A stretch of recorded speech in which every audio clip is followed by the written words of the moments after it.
Hello ladies and gentlemen, welcome to my channel, Splinter Studios. I'm Stephen Quick, a artist.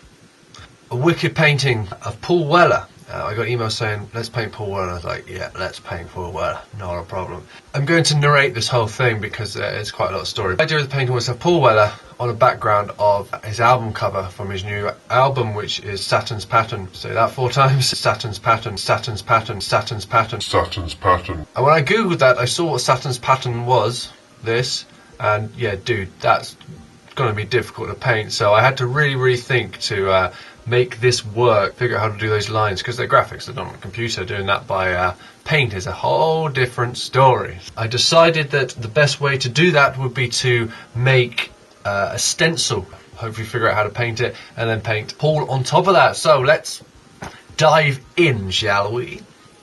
So, as you can see here, I am drawing out the stencil. This is just on a piece of A1 card, doing the bends in the Saturn's Pattern freehand and trying to draw the lines with a ruler. Look how complicated it is. And then leaving sort of a shape you can see there for where I'm going to paint Paul.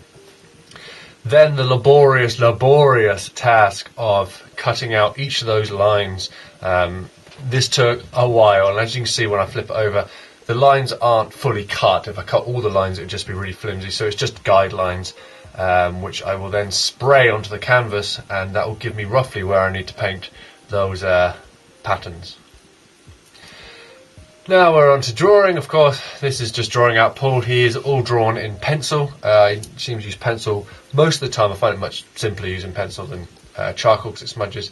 And then painting on the black. Now, because I'm going to be putting on lines, I wanted to keep this black very flat. So I've mixed this black with a matte medium, which is just gives it more of a flatness. It gives it a matte sheen, which makes it much easier to do detail things on top of it, because you don't have the shine which can interfere with certain paint. And I'm being very careful to make sure all this black is flat. No brush marks, no blips, blops and bits in there, which is going to make it difficult to draw a straight line, because if I draw a straight line, I've got a little dimple of paint, it's going to throw the whole line off. So that's why this is looking very flat. Now, of course, in my pyjamas there, I don't know why, I apologise, I've just stuck down those stencils that I made, one big one and 2 little ones on A4, just on paper, and you can see roughly I've left where Paul is, and then I'm covering up the rest of the painting just so I don't get paint on it.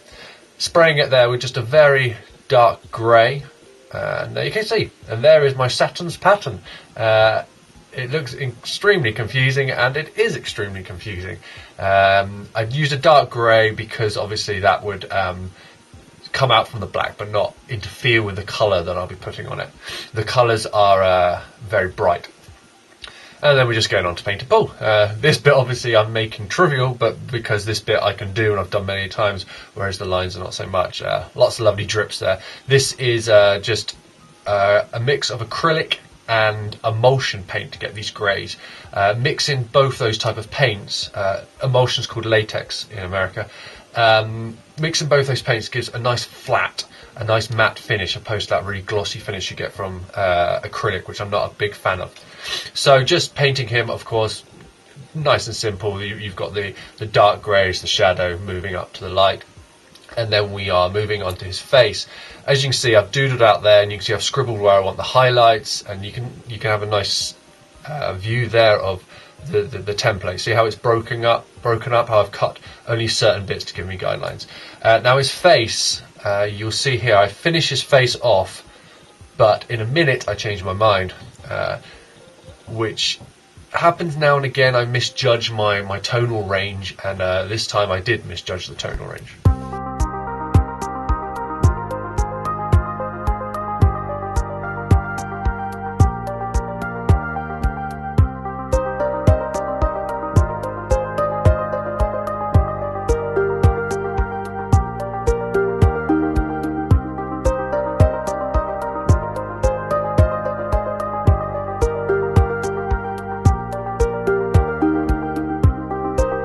And as you can see now, I'm going right back into his face and changing it all. It was too light. His face was too airy. It was too ghostly. So I moved all the tones up. All the dark grey became black, all the mid greys became darker greys.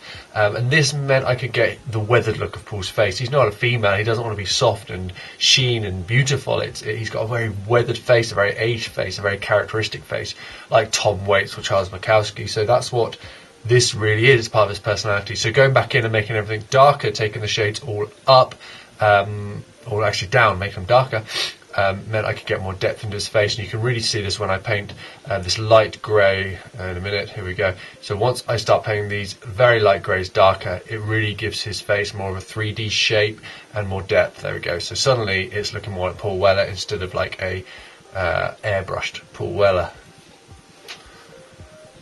Now we're going on to those lines, yeah!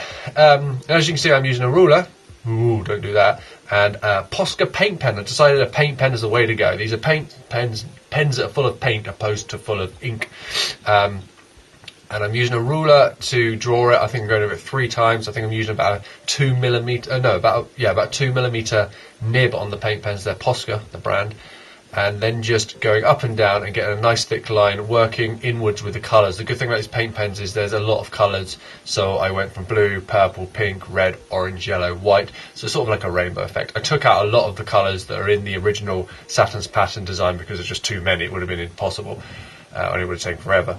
So this way I can get a very accurate line, as you can see here with the red. It's all coming together perfectly, and it worked really well, and I loved doing it, even though it was quite difficult. The idea, it was being very precise, very kind of like technical drawing, which made it a new challenge. And as you can see, it's working, and those paint pens are a godsend. I recommend using them if you've got to do detailed stuff or anything that needs to be very precise.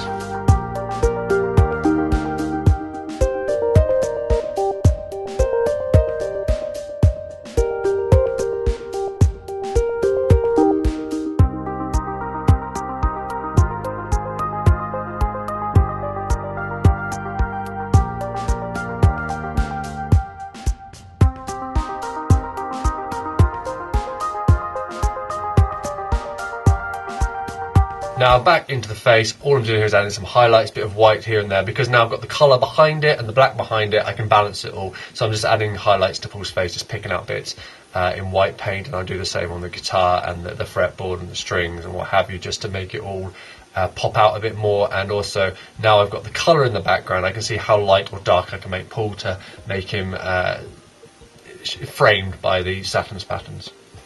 It's hard to say.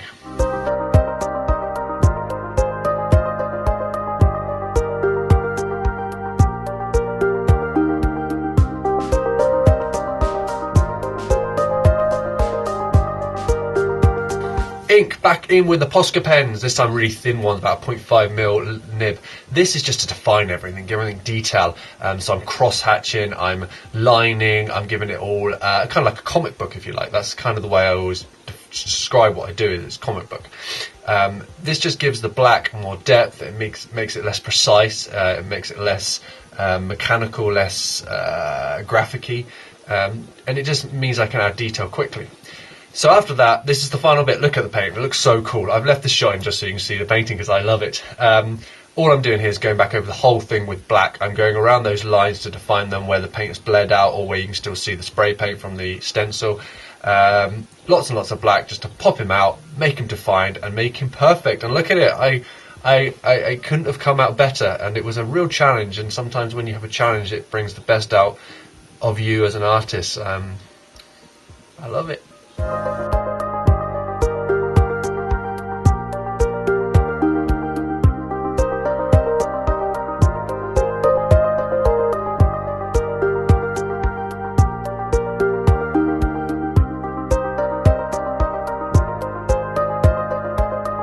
So there it is. As soon as that was finished, it got put in a massive crate and boxed up and sent to its new owner. That was my last painting of 2015, and it was such an amazing way to go out with something that it was more about the how to do it. I think the design from the very start was locked down, but how to do it, which is something I don't come across a lot because I've been doing this a long time. I love how the paint came out, and I love that it became a mixed media piece, and I love that it was massive, and I love that sometimes you guys commission me to paint paintings that I just adore so much. So I hope you enjoyed this video. I hope you enjoyed the voiceover. I know I don't do a lot of these voiceovers and you like them, but they're quite difficult to do because I don't know what to say. But with this one, there was lots to say. So please give me a thumbs up, because for some reason that's what everybody says and it must mean something. Leave comments down below. Let me know what you think of how I did this. Let me know what you think of the painting. Let me know if you could have thought of a better way to do it than I do with stencils to get those insane lines. And of course, let me have any more suggestions for paintings you'd like to see painted, or anything that's really challenging. Say, Steve, I'm trying to do this, I can't do it, how would you do it? And I'll see if I can figure it out. And of course, subscribe to my channel, because that means everything. It means these hours of editing is worthwhile and not just time misspent. I hope you enjoyed this video. Happy 2016. I shall see you next week, hopefully. Bye bye.